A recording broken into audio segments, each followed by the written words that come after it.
Vamos ler o texto, todos juntos? Aí você me acompanha. Eu só vou pedir a você que leia a parte da oração comigo, que é a parte B do versículo 10, ok? Quando chegar na parte B do versículo 10, depois da expressão dizendo, aí você lê essa oração junto comigo. Vamos junto? Vamos lá? Jabes foi mais ilustre do que seus irmãos. A sua mãe deu-lhe o nome de Jabes, dizendo: porque com dores o dei à luz. Jabes invocou o Deus de Israel, dizendo, vamos juntos? Ó, quem me dera me abençoasses, e expandisses o meu território, que a tua mão esteja comigo, preserva-me do mal, para que não me sobrevenha a aflição. E Deus lhe concedeu o que ele tinha pedido. Amém? Quem crê no poder da oração aqui? Você tem orado? Se você crê, você precisa orar. Porque fé é ação. Você diz que crê no poder de Deus e não ora, então você não crê. Quando você crê, você ora. Quando você crê, você apresenta as necessidades diante do Senhor. E eu gostaria que você orasse agora. Orasse por a sua vida. Orasse para que Deus falasse ao seu coração. Orasse para que Deus lhe desse uma palavra vinda do céu para você, especificamente para você nesse momento.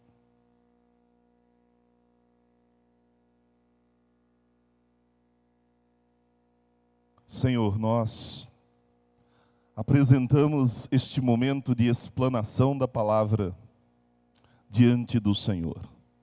Porque antes de qualquer coisa, a explanação da palavra tem o objetivo de que o teu nome seja glorificado. E nós queremos que esta exposição glorifique o teu nome.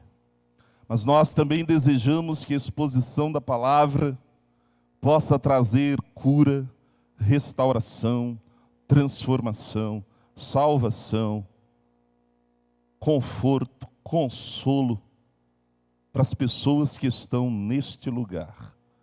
Que elas possam, meu Deus, entender e aplicar os princípios que aqui serão exarados, serão explicados, serão proclamados, serão anunciados.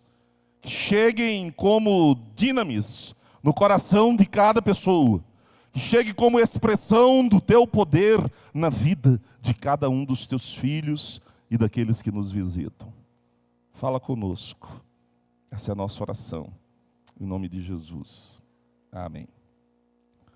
Quem já leu aqui o livro de Crônicas? Primeiro, segundo. O Antigo Testamento ali, o Pentateuco. Quem aqui gosta de ler genealogias? Você gosta de ler genealogia? Fulano gerou Beltrano, que gerou Cicrano, que gerou... Assim, a maioria não gosta, né? Quando chega nessa parte, por exemplo, aqui em Crônicas, do capítulo 1 ao capítulo 9, nós temos só genealogia. Pastor Ivan, o senhor que é um homem de Deus, um homem que tem a honestidade no coração, a sinceridade. Quando chega nessa parte, o senhor tem vontade de saltar? Vendo? Pastor Ivan disse que dá vontade de saltar. De pular já, quando a gente chega aqui em 1 Crônicas, a gente já procura já lá o 10. Para ler o 10. Geralmente a gente faz isso. Porque me parece que essas histórias aqui, deixa eu ler a partir do versículo 5 aqui, talvez você encontre o nome de um parente seu. Assu, pai de Tecoa, teve duas mulheres, ela e Naara. Naara deu à luz a Auzão, Refé, Temene e Raastari. Estes foram os filhos de Naara. Os filhos de ela foram Zerete, Isai e Etnã. Cós gerou Anube e Zobeba, e foi pai das famílias de Arael, filho de Arum. Encontrou o nome de algum parente? Pessoal que está aí, as mulheres que estão grávidas, encontrou uma boa sugestão para o nome de um filho, de uma filha? De repente vai que você... Talvez esses nomes não sejam importantes para nós, porque não se trata da nossa genealogia. Não se trata da nossa árvore genealógica. O texto de Crônicas e alguns outros textos do Pentateuco, algumas genealogias, e esse aqui especificamente, escrito por Esdras, o escriba, foi escrito com o propósito de mostrar que o povo de Israel que voltou do exílio, as famílias que voltaram do exílio, eram famílias puras, famílias que não haviam se misturado. E por isso esse registro, e por isso essa ata toda com nomes. Exatamente porque esses nomes estão ligados ao povo de Israel, que está ligado à pessoa de Jesus, e é por isso que lá em Mateus e em Lucas, quando se começa a tratar da história de Jesus, a primeira coisa que se registra é a genealogia de Jesus. Quando se trata da sua árvore genealógica, você dá importância. Mas de repente, aqui em 1 Crônicas, no primeiro livro de Crônicas, o estilo literário muda. Já não há mais uma descrição genealógica. De repente, aparece uma personagem em que Esdras, por algum motivo, resolve fazer alguns comentários sobre ele. Uma outra coisa sobre a genealogia, antes de entrarmos no texto propriamente dito. Quando a gente lê os versículos antes do capítulo 9 e os versículos depois do capítulo 9, historicamente a gente vai perceber em que período é que Jabes viveu. Jabes viveu exatamente no período pós-Egito. Não é nem pós-exílio, é pós-Egito. É no período de Josué. No período em que eles chegaram para conquistar a terra. É exatamente nesse período que Jabes vive. Mas o estilo literário muda. E começa a se dizer, Jabes foi mais ilustre do que os seus irmãos. A sua mãe deu-lhe o nome de Jabes, dizendo, porque com dores o dei à luz. Esse texto tem muitas lições para nos ensinar. E eu gostaria de que nós aprendêssemos 3 delas nessa noite. A partir da história desse homem, a partir da história de Jabes. Uma criancinha com o nome dor, com o nome angústia, com o nome tristeza. A mãe, e aqui vem a nossa primeira lição da noite. A realidade dolorosa da vida. Jabes, a história de Jabes, nos mostra que a vida é difícil. Que a vida é complicada. Parir sempre foi um ato doloroso. Hoje menos, por conta das anestesias. Mas nesse período era extremamente doloroso. Mas os estudiosos entendem que essa mãe, quando a criança nasce, e ela pega esse menino no braço, e olha para ele, e diz, você vai se chamar dor. Mas por quê? Será que só por conta da dor do parto? Eu creio que não. Eu creio que alguma coisa marcante aconteceu com aquela mãe. Porque ela olhe para o seu filho e chame-o de dor, angústia, tristeza. Os estudiosos nos dão algumas possibilidades. Alguns vão dizer que aquela mãe coloca o nome do seu filho, dor, exatamente porque o seu marido havia morrido. E ter um filho, sem ter o pai por perto, seria algo muito complicado, algo muito difícil, numa época em que eles estavam chegando numa nova terra, onde as terras estavam sendo distribuídas, onde as famílias estavam recebendo, cada família a sua herança, e quem recebia a parte da terra era o marido. Outros irão dizer que a pressão daqueles dias pós-Egito fez com que aquela mulher se sentisse incapaz, se sentisse entristecida, angustiada, por conta das lutas com os cananeus, os que habitavam a terra. Eles precisavam tirar os cananeus da terra, e por isso quando nasce um menino, num período de pressão daquele, a mãe coloca o nome. Porque hoje a gente coloca os nomes aí, muitos de nós, sem pensarmos no significado. Mas naquela época o nome dos filhos tinha a ver com o período que ele nascia, tinha a ver com o estado de espírito da mãe e do pai, tinha a ver com a identidade que os pais queriam transmitir para aquela criança. Talvez aquela mãe, outros vão dizer que era por simples falta de esperança. Ela olha para aquela criança e não vê futuro. Porque toda criança que chega a um lar deve ser uma mensagem de esperança futura para aquela família. Amém, querido? Está perto do seu filho aí? Abraça seu filho ou sua filha e diz assim: você é esperança para o nosso futuro. Todo filho é um sinal de Deus para que as coisas no futuro sejam melhores. Mas essa mãe olha para esse filho e diz: com esse aqui não dá. Esse menino é só dor. Esse menino é só dificuldade. Esse menino é a representação da dor. Ele está identificado com a dor. Mas há quem diga que aquele menino nasceu com alguma deficiência. E de repente a mãe olha para aquela deficiência, olha e percebe aquele menino como amaldiçoado e simplesmente o amaldiçoa com o nome. O amaldiçoa dizendo: a sua vida será apenas dor. A biografia de Jabes não esconde a realidade de que a vida é dolorosa, de que a vida é difícil, de que a vida é complicada.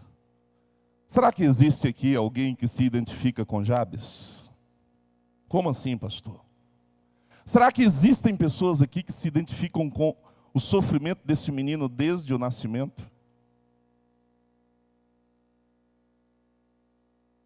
Há pessoas aqui, nessa noite, nesse templo, que convivem com a dor da rejeição, com a dor do abandono. A sua biografia começa, ou a sua biografia foi, na sua biografia, a dor, a sofrimento, a angústia, a dificuldade. Gente que foi rejeitada no útero, gente que foi rejeitada na infância, gente que foi abandonada por pai, por mãe. Talvez aqui nós tenhamos gente que foi menosprezada. Menosprezada pela família, menosprezada pelo esposo, por a esposa, menosprezada por filhos. Quem aqui está envelhecendo com qualidade? Levanta a mão aí. Envelhecendo com qualidade. Amém, irmão. Os filhos que estão aqui, levanta a mão. Os filhos desses pais que estão envelhecendo. Os filhos, fica de mão levantada, levanta a direita, porque a direita é que é a boa. Agora você vai dizer comigo: os filhos, eu irei cuidar dos meus pais na velhice. Amém? Vai dar. Tem muita gente que menospreza e despreza os pais na velhice. E isso dói. Isso é complicado. Quantas pessoas que talvez estejam, pessoas que estejam aqui e que se identificam com Jabes porque passaram por um momento de abuso psicológico, abuso físico, foram violentados sexualmente. Gente que passou por decepção. Gente que de repente ficou noivo durante um tempo e de repente na hora do casamento o noivo ou a noiva desistiu. Isso é uma decepção e aquilo marca o coração da pessoa. Pessoas marcadas pela dor porque viveram em ambientes de escassez.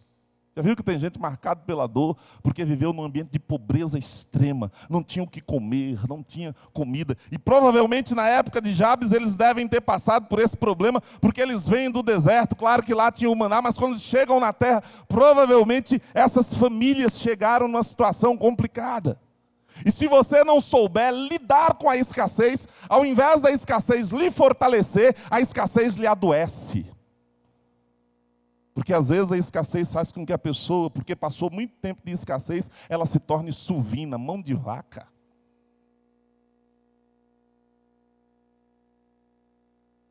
Talvez por causa do tempo de escassez a pessoa tenha medo de ficar sem o emprego e passar fome de novo.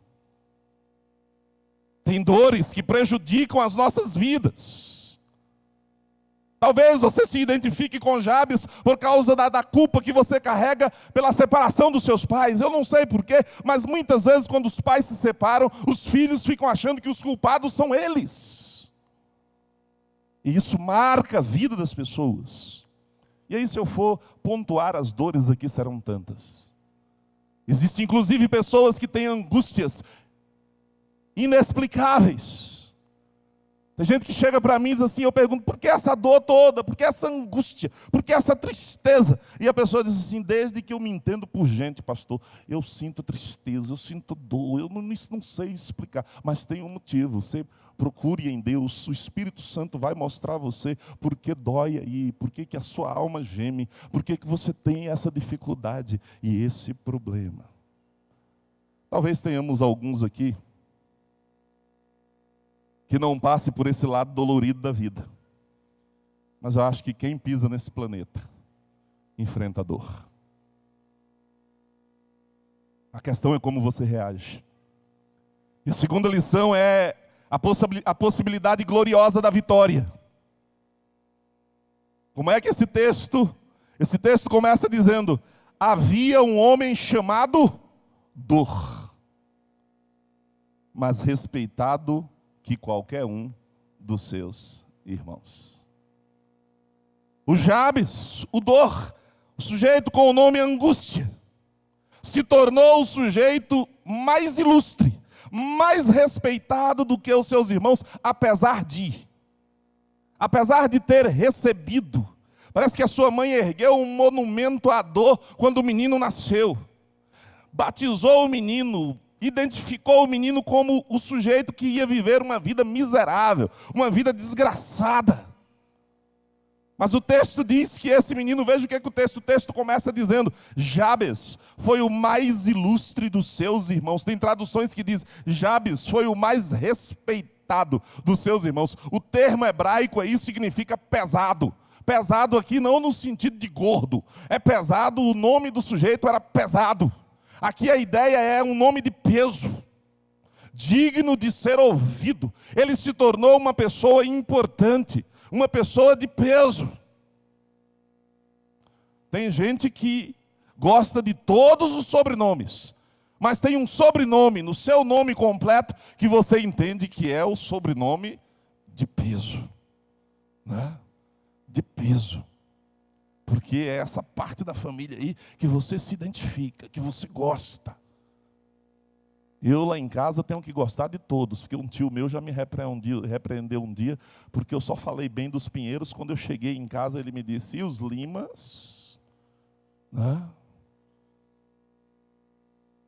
O nome de peso. Por que ele foi respeitado? Foi a minha pergunta hoje. Por que ele foi respeitado? E aí eu fui fazer a pesquisa do nome de Jabes. Só aparece aqui e no outro texto aqui também em 1 Crônicas. 1 Crônicas 2:55. O texto diz, as famílias dos escribas que habitavam em Jabes foram os tiratitas, os simeatitas e os sucatitas. Estes são os queneus que vieram de Ramate, pai da casa de Recabe. E aí, numa conjectura teológica, numa possibilidade teológica, alguns estudiosos vão dizer que essa expressão aqui, as famílias dos escribas habitavam em Jabes. Jabes se tornou uma cidade e recebeu o nome da cidade, porque Deus ampliou tanto o território de Jabes, que ele foi o criador de uma cidade. Ele foi aquele que começou esta cidade.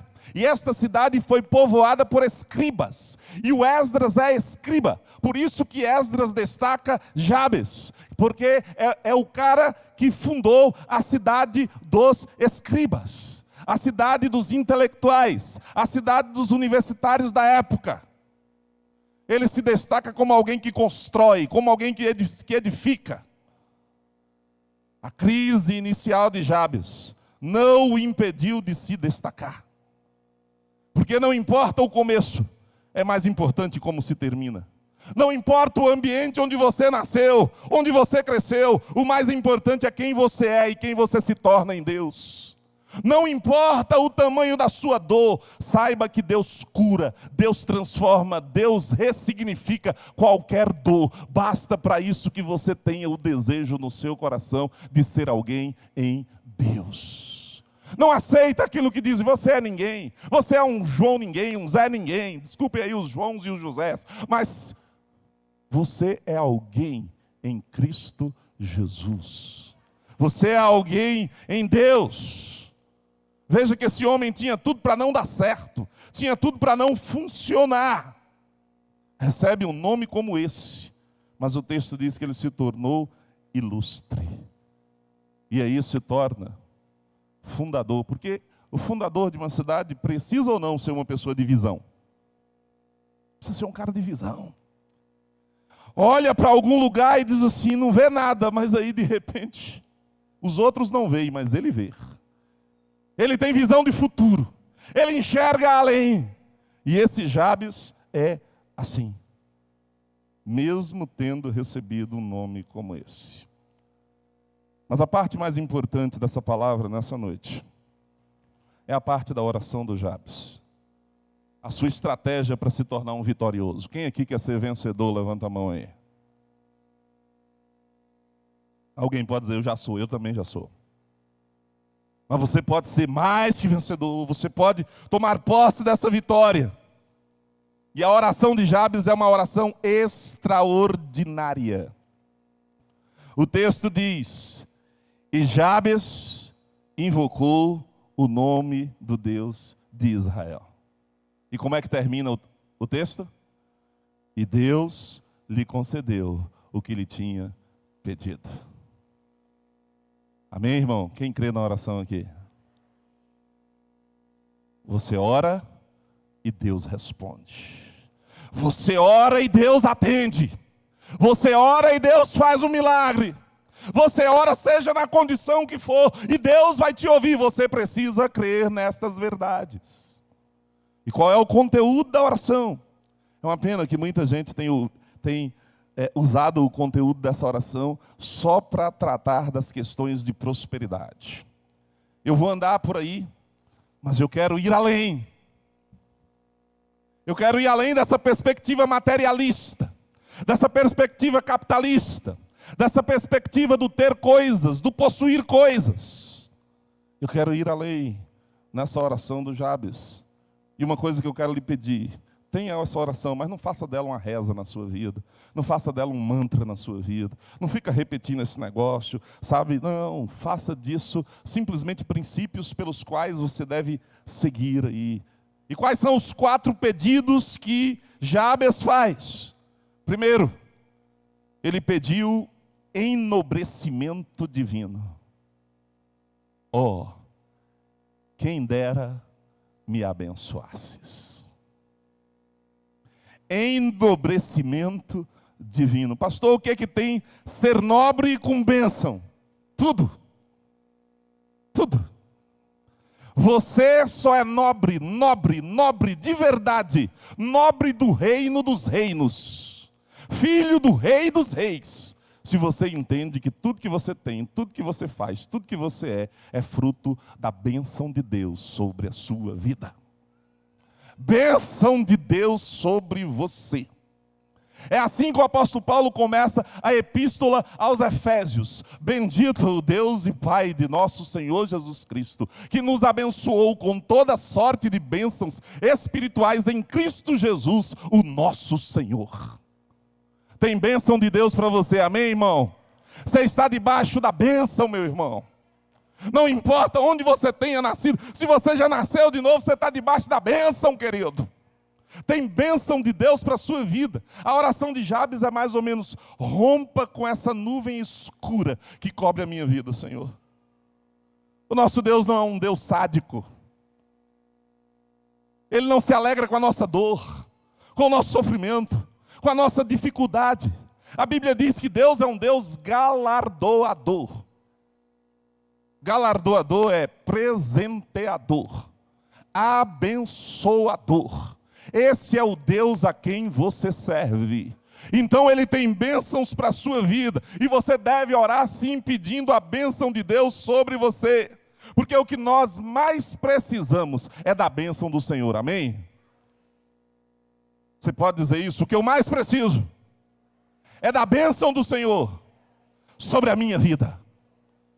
É essa a verdade mesmo? É isso que você mais precisa? Ou você precisa de algumas coisinhas ali, de algumas quinquilharias, de alguns penduricalhos, de algumas satisfações? O que você precisa para ser feliz é da bênção de Deus sobre a sua vida. E a bênção de Deus maior se resume na pessoa amada do nosso Senhor Jesus Cristo. É por isso que Provérbios diz: a bênção do Senhor enriquece e não acrescenta dores. Tem bênção de Deus para você. Quantos aqui têm clamado por bênçãos na sua vida? Com quanta intensidade você clama por essas bênçãos?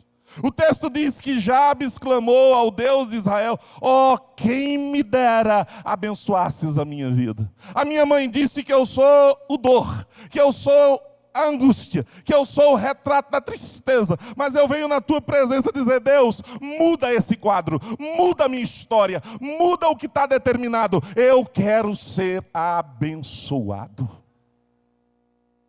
Faça isso, meu irmão. Coloca diante do Senhor. O segundo pedido, ele pede por enlarguecimento divino. Primeiro é enobrecimento divino. Eu estou usando as palavras com E para facilitar o seu entendimento. Enobrecimento divino. Depois ele pede enlarguecimento divino. Que alargues o meu território, que expanda o meu território. Até parece uma oração de cobiça à primeira vista, né? Só que não. Como diz o jovem, só que não. O que Jabes está pedindo aqui é maior riqueza? Sim ou não? Sim. É maior poder? Sim. É maior influência? Sim. É mais terra? Sim. É mais fazenda? Sim. É mais conquista? Sim. Ele está pedindo realmente enlarguecimento. Ele está pedindo para Deus ampliar as tendas, para Deus ampliar o território dele. Aumenta, Senhor, porque naquela época ter terra era ser rico. Hoje em alguns lugares também é, porque eu queria que a terra que meu pai tem lá em Xique-Xique fosse aqui em Luiz Eduardo, porque lá não é, aqui é, mas é lá. Então, resumo, eu sou pobre, né?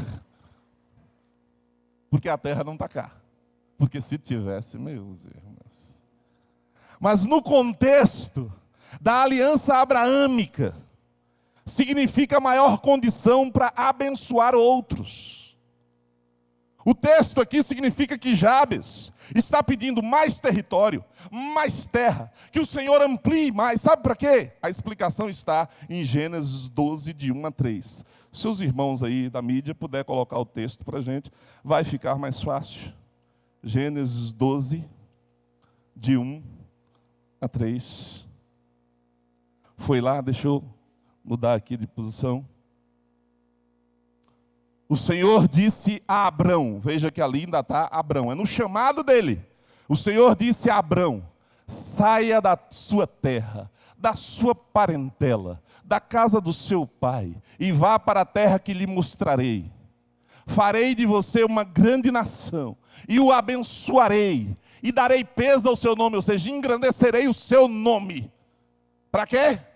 Vamos lá juntos? Seja uma bênção. Versículo 3. Abençoarei aqueles que o abençoarem, e amaldiçoarei aqueles que abençoarei aqueles que o abençoarem, e amaldiçoarei aqueles que o amaldiçoar. Em você serão benditas todas as famílias da terra. Quem aqui quer que Deus amplie o seu território? Quem aqui quer prosperar? Quem aqui quer receber mais de Deus? Mas receba para distribuir. Receba para abençoar o próximo. Receba para ser bênção na sua igreja. Receba. Creia que Deus pode lhe dar mais, mas é para você distribuir com outras pessoas. Nesse mundo que a gente vive hoje em dia, as pessoas estão estudando para ganhar dinheiro. Eu vi uma entrevista com um rapaz, com um grupo de rapazes, e eles estudando medicina. E o repórter falando que as pessoas estão fazendo medicina hoje para ganhar dinheiro. E aí perguntaram para um deles, o que é que você acha? E ele respondeu o óbvio e o ululante. Ele disse, uma pessoa que estuda para ser médico, para ganhar dinheiro, não será um bom médico. Ponto final. Porque assim, em qualquer outra profissão, você estuda para ganhar dinheiro. Só para ganhar dinheiro. E não é para servir as pessoas. Não é para abençoar as pessoas. Não é para cuidar das pessoas. Você é um pobre coitado. Porque você vive apenas para o dinheiro. O dinheiro se tornou o seu Deus. E aqui um recado para os jovens. Não estude para ganhar dinheiro. Estude para ser bênção na vida das pessoas. Estude para abençoar a vida das pessoas. Estude para ter e cuidar de pessoas. Para estender as mãos para as pessoas. É assim que você vai ser ilustre. É assim que você vai ser nobre. Peça a Deus enlarguecimento. Mas que seja para abençoar outros. Para abençoar a vida das pessoas. Oswald Sanders, escrevendo sobre Jabes, ele diz: Deus está procurando pessoas que, como Jabes, estão descontentes com uma oportunidade limitada, quando eles poderiam trazer grande glória a Deus, se estivessem naquela esfera mais ampliada, mais elevada. Nossa ambição deveria ser por influência mais abrangente para Deus. Nossa ambição deveria ser por um amor mais profundo por Deus. Nossa ambição deveria ser por uma fé mais forte em Deus. Nossa ambição deveria ser por um conhecimento mais crescente de Deus. Você quer enlarguecimento? Mas você precisa entender que tudo que Deus nos dá é para que possamos abençoar outros. O dom que você tem é para abençoar outro.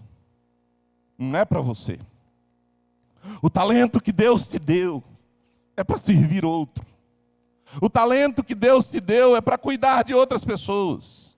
A família que Deus te deu, a sua família tem que ser uma bênção para a vizinhança, para as pessoas perto de vocês. A família que Deus lhe deu é para ser bênção nessa igreja, é para ser bênção na vida das pessoas. Deus alargou aí a sua fronteira. Quem aqui entende que a esposa que Deus lhe deu é um alargamento de fronteira? Os homens que entendem isso, levanta a mão aí. Diz assim, é uma bênção na minha vida, pastor. É. Deus lhe abençoando, irmão. Eu mesmo entendo que é um alargamento extraordinário essa mulher que eu tenho. Meu Deus, que coisa boa. Sabe? Uma mulher que se eu disser assim para ela, disse, minha filha, vamos para a África. Ela, vamos. Essa menina teve coragem de casar comigo aos 18 anos. Eu com 21, começando ministério, sem nem perspectiva ter. Minha avó, no dia que eu apresentei ela para minha avó de saudosa memória, Dona Angélica, eu levei Silvane na casa de Dona Angélica. Silvane, na época ela tinha um cabelão cá embaixo, lindona. Aí eu apresentei para minha avó disse assim, minha filha, o que foi que você viu nesse cabecinha de fósforo? Minha avó não sabia, mas Deus estava alargando as minhas fronteiras. Porque eu só sou o que sou por a esposa que eu tenho, que é uma bênção da minha vida. Deus nos abençoa, fazendo coisas extraordinárias na nossa vida. A família que você tem é alargamento de fronteiras. Os seus filhos, Deus vai alargar as fronteiras, fazendo com que os seus filhos cresçam mais que você, que os seus filhos saibam mais que você, mas os seus filhos só não podem perder o temor que você tem a Deus. E aí vem o terceiro ponto. Jabes ora por empoderamento divino.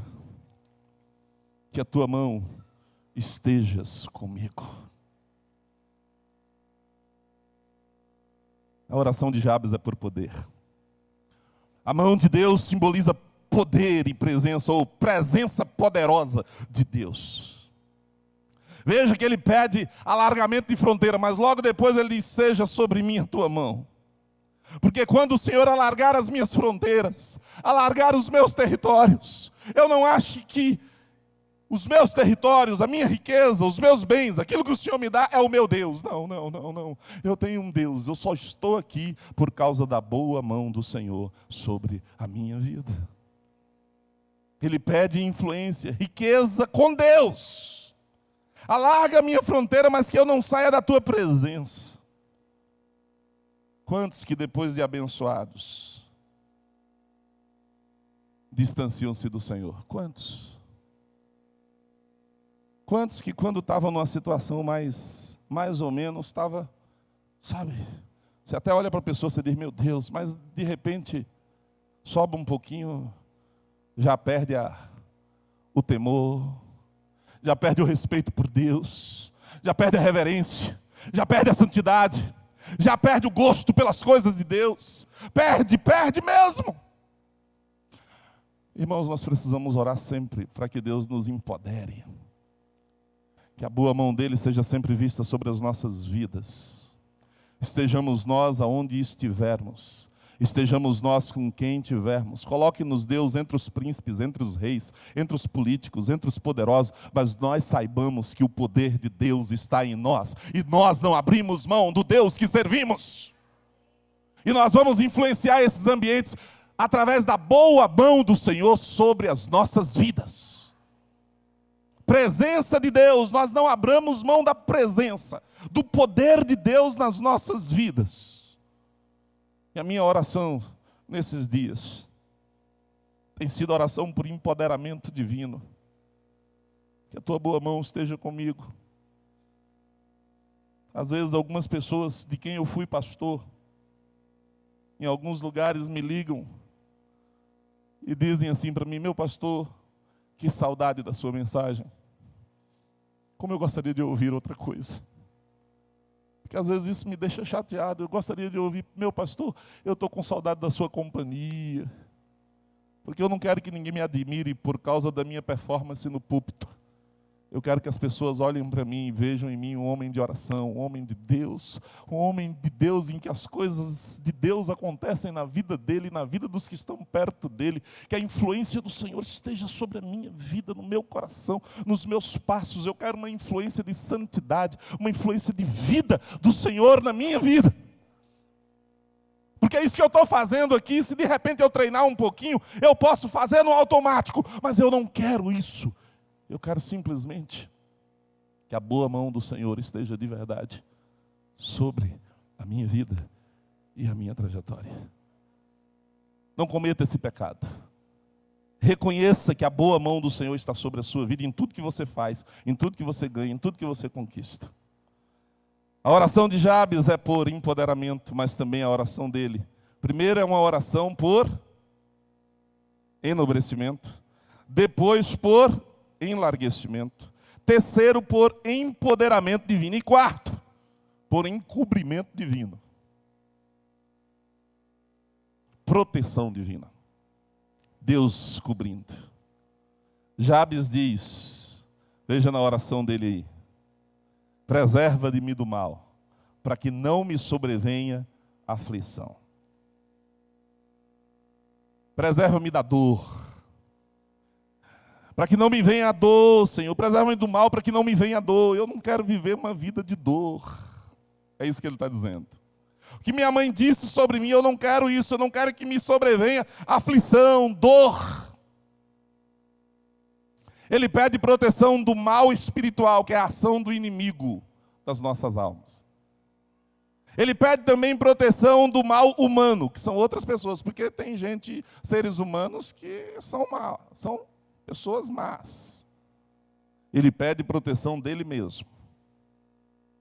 Porque talvez o grande mal que aconteça na sua vida seja fruto das suas dores, das suas decepções, dos seus traumas, da sua falta de perdão, da sua amargura, do seu rancor.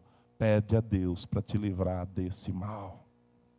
Pede a proteção do Senhor, a cobertura do Senhor sobre a sua vida. Porque Deus é um Deus, queridos, que deseja ser encontrado. Eu ouvi essa expressão na Convenção Batista Brasileira, um pastor pregando no Salmo 91. Salmo 91 diz, aquele que habita, onde? No esconderijo do Altíssimo. E descansa onde? À sombra do Onipotente. Diz ao Senhor, tu és o meu refúgio, a minha fortaleza, o meu Deus em quem confio. Eu achei interessante que aquele pastor disse que Deus deseja ser encontrado por nós. E ele lembrou-se de quando os filhos dele eram pequenos. E ele brincava com os seus filhos de esconde-esconde. Quando você brinca com um menino pequeno de esconde-esconde, o pai, geralmente, o que você faz? Você dá um jeito dele lhe achar. Você vai para detrás de uma cortina, e aí você deixa a sobra do pé para o menino ver. Você esconde embaixo da cama e você bota o bracinho de fora, o braço de fora, para ele saber que você está ali. É assim que Deus age conosco. Deus quer ser visto, quer ser encontrado por você. Ele quer proteger você, cuidar de você. Ele quer estar contigo em todo o tempo. Como é que termina a biografia desse homem? Como é que termina a biografia de Jabes? E Deus lhe concedeu o que ele tinha pedido. O que foi que ele pediu? Vamos lá, o que foi que ele pediu? Enobrecimento, enlarguecimento, empoderamento e encobrimento. Em outras palavras, ele pediu bênçãos, prosperidade, presença e proteção. E a Bíblia diz, e Deus lhe concedeu o que ele tinha pedido. É o que foi provavelmente escrito na lápide de Jabes. O que estará escrito na sua lápide? Lá no seu túmulo, aqui jaz fulano de tal. Sobre a sua vida, que é um homem de oração, que é um homem de Deus, que é uma pessoa que serviu os outros, que abençoou os outros, que marcou gerações, ilustre mais que os seus irmãos. Apesar da dor, superou a dor. Apesar da crise, superou a crise. Apesar dos problemas, enfrentou os problemas. Ou você vai se entregar? Ainda dá tempo. Seja uma pessoa de oração. Hernandes Dias Lopes diz que quando você ora, você une a fraqueza humana à onipotência divina. Quando você ora, você apresenta as suas dores para quem pode resolver a sua dor. Quando você ora, você conecta o altar da terra com o trono dos céus. Quando você ora, você pode estar na maior pindaíba, na situação mais difícil. Podem ter colocado uma marca em você, dizendo você é derrotado. Se você orar, Deus vai transformar a sua derrota em vitória, a sua tristeza em alegria, a sua dor em cura, em terapia, em restauração para a vida dos outros, porque o Deus Todo-Poderoso que está no altar ouve a sua oração. Quando você ora, o braço do Onipotente é acionado em seu favor. Eu repito, quando você ora, o braço do Onipotente é acionado em seu favor. Por isso, meu irmão, vamos orar mais. Vamos buscar mais a Deus. Vamos acreditar naquilo que só Deus pode fazer. Quando você ora, Deus intervém na sua história. Quando você ora, Deus intervém na sua história de vida. Eu não sei qual é a sua história de vida, mas ore, porque Deus pode mudar a sua história de vida. Quando você ora, Deus intervém na história da sua família. Eu não sei como é que está a sua família, como é que estão os seus filhos, como é que está o seu casamento. Tem alguns aqui, até eu sei, e tenho ajudado a orar, mas ore para que Deus mude a história da sua família. Tem um filho problemático, tem um filho complicado, tem situação difícil. Ora, meu irmão, porque Deus tem poder para intervir na história da sua família. E isso depende de você. Quando você ora, Deus intervém na história da sua igreja. Ah, pastor, a nossa igreja tem um passado de dor, tem isso, tem aquilo outro. Meus irmãos, oremos, porque Deus pode usar tudo para a glória e para o louvor dEle. A palavra do Senhor diz que sabemos que todas as coisas cooperam juntamente para o bem daqueles que amam a Deus. Ore, porque Deus pode transformar situações. Deus pode mudar a situação da nossa cidade, a situação do nosso estado, a situação do nosso país. Deus pode mudar, porque nós estamos acionando a mão do Todo-Poderoso. Eu espero que na sua vida e na minha, Deus possa escrever lá. Alguém possa escrever lá. Viveu para a glória de Deus. Superou, venceu. Eu gostaria que você ficasse de pé neste momento.